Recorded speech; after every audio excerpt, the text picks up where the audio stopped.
कभी कभी चुनाव सिर्फ सरकार नहीं बदलते बल्कि पूरे राज्य का माहौल भी बदल देते हैं।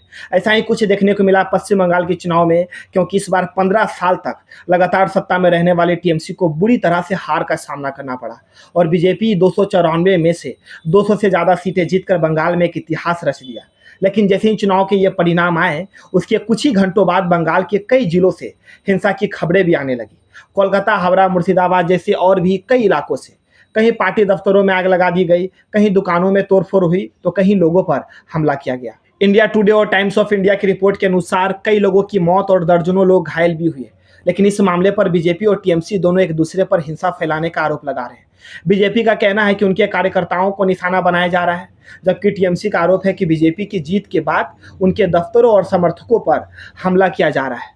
अगर हम बंगाल के इतिहास को देखें तो यहाँ की राजनीति हमेशा से बहुत हिंसक ही रही है, क्योंकि पहले यहाँ कांग्रेस की सरकार रही, फिर वामपंथी का सरकार रहा, फिर ममता की भी सरकार रही और अब बीजेपी की सरकार बनने जा रही है। लेकिन जिस तरह बंगाल में सरकार बदली, उस तरह हिंसा की संस्कृति कभी नहीं बदल पाई। जैसे कल वैसा ही आज, बस चेहरे बदलते गए। सोशल मीडिया पर भी बंगाल की स्थिति को लेकर भारी बहस चल रही है। कई वीडियो वायरल हो रहे हैं जिनमें आगजनी, हमला और तोड़फोड़ दिखाई दे रही है।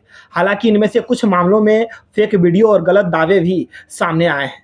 मैं आपको बता दूं कि यहाँ इलेक्शन कमीशन ने भी इस स्थिति को गंभीरता से लिया और अधिकारियों को निर्देश दिया गया है कि हिंसा फैलाने वालों पर तुरंत कार्रवाई हो। लगातार पेट्रोलिंग बढ़ाई गई है और कई संवेदनशील इलाकों में अतिरिक्त सुरक्षा बल भी तैनात किए गए हैं। और एक बात कि इन सब घटना के कारण कई इलाकों में लोग डर के माहौल में जी रहे हैं। छोटे दुकानदारों और आम लोगों को सबसे ज़्यादा परेशानी हो रही है, क्योंकि राजनीतिक संघर्ष का असर सीधे उनके ही जीवन पर पड़ रहा है। यहाँ ऐसा इसलिए भी होता है क्योंकि बंगाल की राजनीति में भावनाएं हमेशा बहुत मजबूत रही है। यहाँ राजनीतिक पार्टी सिर्फ पार्टी नहीं बल्कि किसी भी इंसान की पहचान बन जाती है। यही कारण है कि चुनाव खत्म होने के बाद भी संघर्ष जारी रहता है। लेकिन बंगाल में अब आने वाली सरकार अगर बंगाल को आगे बढ़ाना चाहते हैं, उद्योग लाना चाहते हैं, रोजगार बढ़ाना चाहते हैं और युवाओं का भविष्य सुरक्षित करना चाहते हैं, तो राजनीतिक हिंसा को खत्म करना ही होगा, क्योंकि डर और दंगे के माहौल में विकास कभी नहीं हो सकता। अब देखना होगा कि आने वाले दिनों में नई सरकार और प्रशासन इस हालात को कैसे संभालते हैं।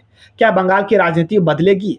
क्या हिंसा की संस्कृति खत्म होगी या फिर सत्ता बदलने के बावजूद वही पुरानी तस्वीर बनी रहेगी? इस वीडियो को लेकर आपकी जो भी राय हो वो नीचे कमेंट कर देना।